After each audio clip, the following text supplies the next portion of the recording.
She's the type who would forget her own head if it wasn't attached to her shoulders. That's why I just can't leave her alone. That's where her arms went. That's what I was going to say. Did she just leave her arms someplace? Oops.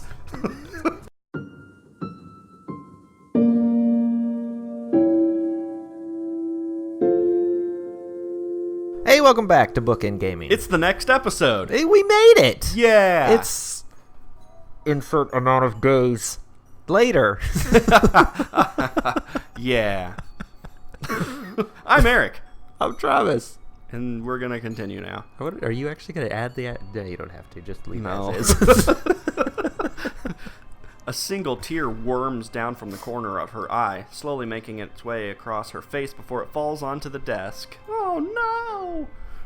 It's tiny, barely a droplet, but it captivates me. Well, you better talk about it for 2 hours. There's another one down there.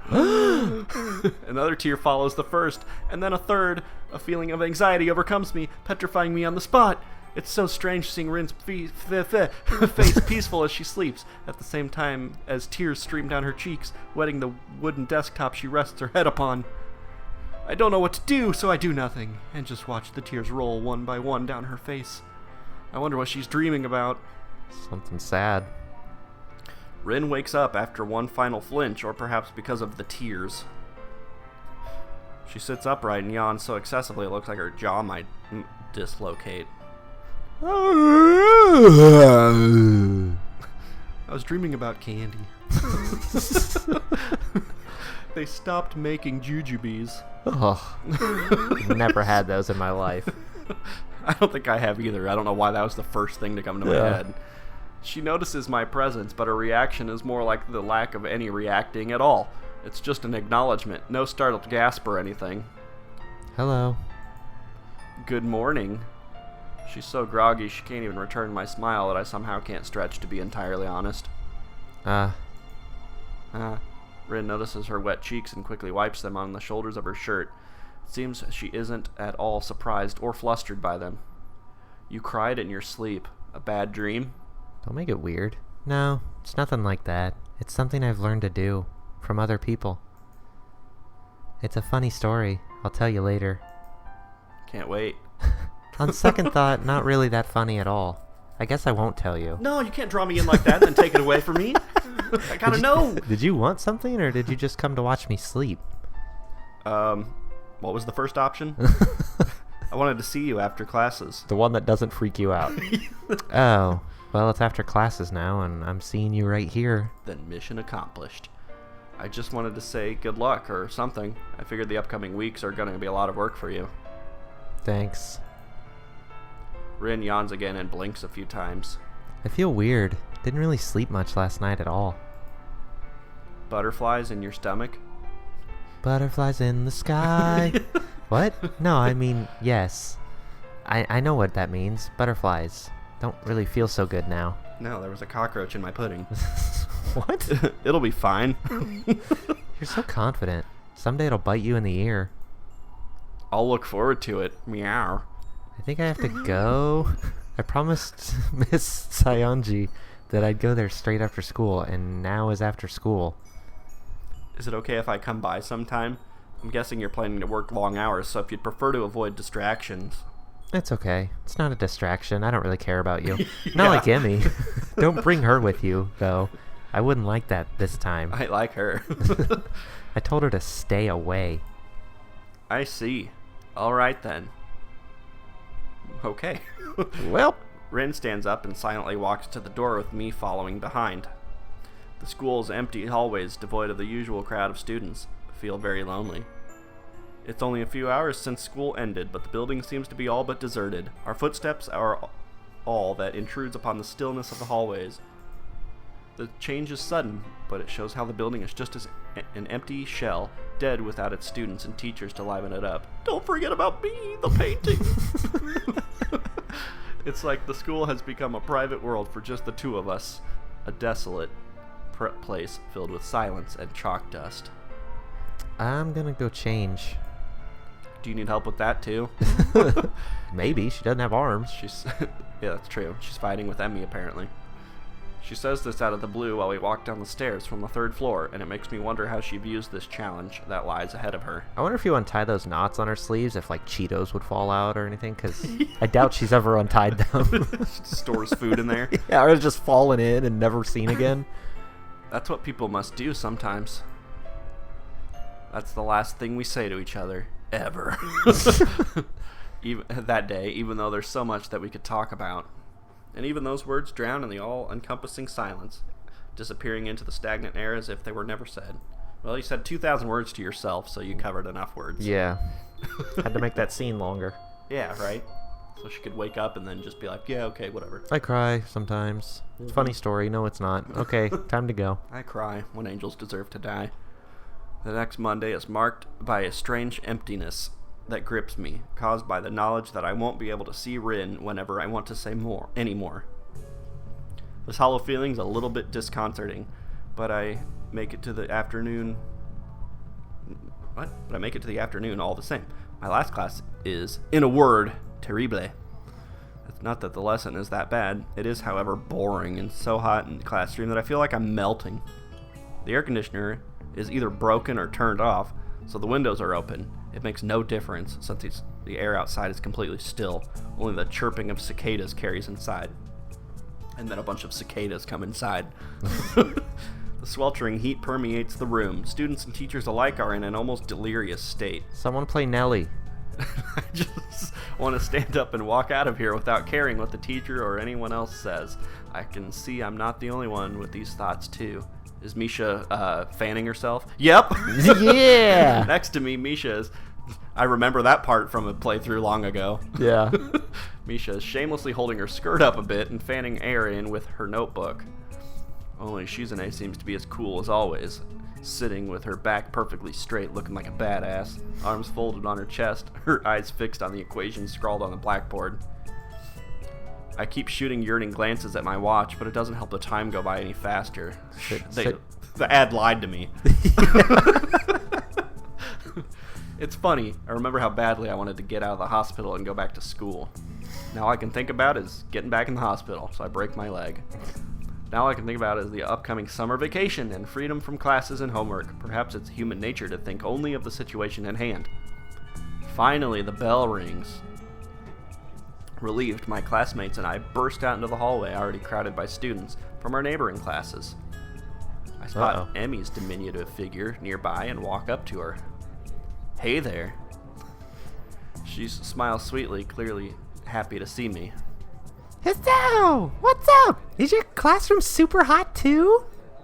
Yeah, it is. I thought I was gonna melt in there. Swimming in bowl soup right now. Got swamp ass. Nothing else is really happening though. Feeling a bit weird now that Rin's on her great adventure, or whatever you want to call it. Emi's face... Sorry, I just forgot everything I was thinking about. Yeah. Emi's face cracks in a wider smile and she jumps up and down enthusiastically. Isn't it great? I'm so happy for her. I bet everyone will like her paintings and she'll sell a lot of them and make piles of money. Yeah, I'm sure it'll work out great. I'm totally sulking at her though. Okay. She huffs angrily and places her hands firmly on her hips. No, she doesn't. I sulk in your direction. Even letting a little anger seep into her voice. Doesn't quite have the impact she's probably hoping for, but I say nothing. Why is that? She said that she doesn't want me to go see her. Oh yeah, she mentioned that. Guess she prefers to not be distracted. I can understand that. I don't think I'm that much of a distraction. Maybe if you bounce a lot. Besides, I'm sure she'll forget about sleeping and eating properly if someone's not there telling her to do it. Sometimes she's like that, gets completely fixated on whatever and drops everything else. Really makes me worried, you know? Is she gonna be alright? Such friendship. I wonder. That's all I have to say about this situation. I wonder if she thinks I'm annoying. Aw, let me comfort you. I'm pretty sure that's not the case at all. Looks like someone needs a hug. Emi shakes her head, looking amused. I'm not sure if she's joking or not. She has these weird ideas about a lot of stuff. Things just make sense to her in a totally different way than they do to me. I can't even remember all the weird stuff she's talked about over all this time. God, me neither. I don't think Rin does either, really. She's the type who would forget her own head if it wasn't attached to her shoulders. That's why I just can't leave her alone. That's where her arms went. That's what I was gonna say. Did she just leave her arms someplace? Oops. Is that weird? She leans against the wall, managing to look distraught, yet still cheerful as always. I get a strange feeling about it, as though I were talking to two people at the same time. Unheard of. How would I know? Everyone's weird in some way, but if that's yours, that's a very nice way. At least I can understand what you're talking about, unlike Rin. Ugh, she's so stupid. I'm over her. Most of the time, I have no idea what's going on inside her head, either. Emi giggles, nodding in agreement. I think it's okay even if you don't understand her. That's how she usually is. Emi stands up straighter, brushing the hem of her skirt and straightening the waistline. She laughs awkwardly. Wow, we ended up talking pretty seriously. What's up with you, Hisao? Why'd you bring this up? You brought that up. Oh, sorry. I didn't really mean to get into this sort of discussion either. I don't know, had this weird feeling lately about Rin. Penis feelings. I don't know why. My loin region. I feel a bit guilty bringing up something like this for no reason except my own anxiety. It'll be fine. Don't worry about it. Hi. Suddenly, Emi clutches my wrist and twists it so she can see what time it is. Ah! Jeez! From my watch. Oh, damn! This late already? I should really go. There's a meeting with the rest of the track team at the field. It's not going to be fun in this heat. We're going to sweat like pigs, but I promised I'd be there. Bye-bye! Meet me in the toolshed later. Oh, alright! It's cool in there. She skips downstairs, leaving me wondering if what I said, or what Rins said, rather, hurt her or not. Maybe what Emi herself said hurt her the most, come to that. So in the end... Doesn't even matter. Even the person closest to Rin is just as far apart from her as everyone else. I wonder if Rin herself ever feels that distance.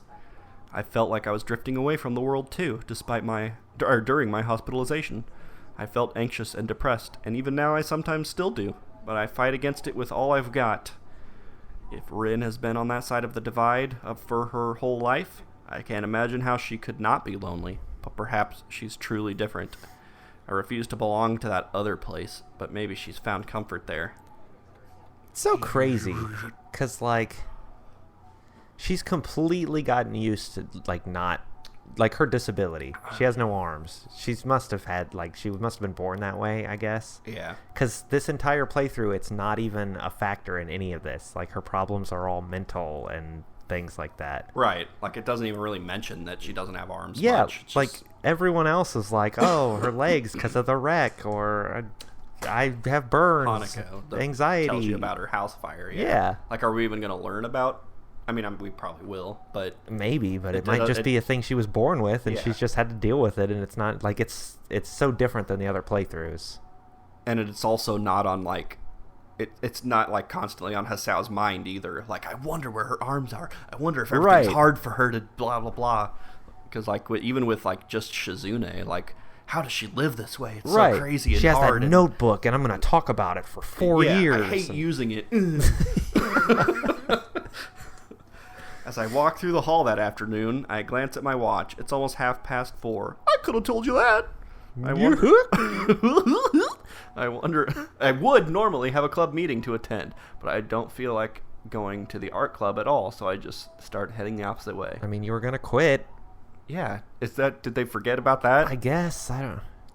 It feels like a poorly chosen decision. I just know that if I skip club once, I'm going to skip it again and again. This is probably it for me in the art club. I mean, that's what you said before. Yeah. So he's going to quit without telling anybody. Yeah. Whatever. That's what I would do, too, I'm sure. Minimal confrontation. That's how I left college. I didn't tell anyone. You just left? Yeah. Actually. It's been bubbling beneath the surface for a while now, though. I guess I'll formally quit later.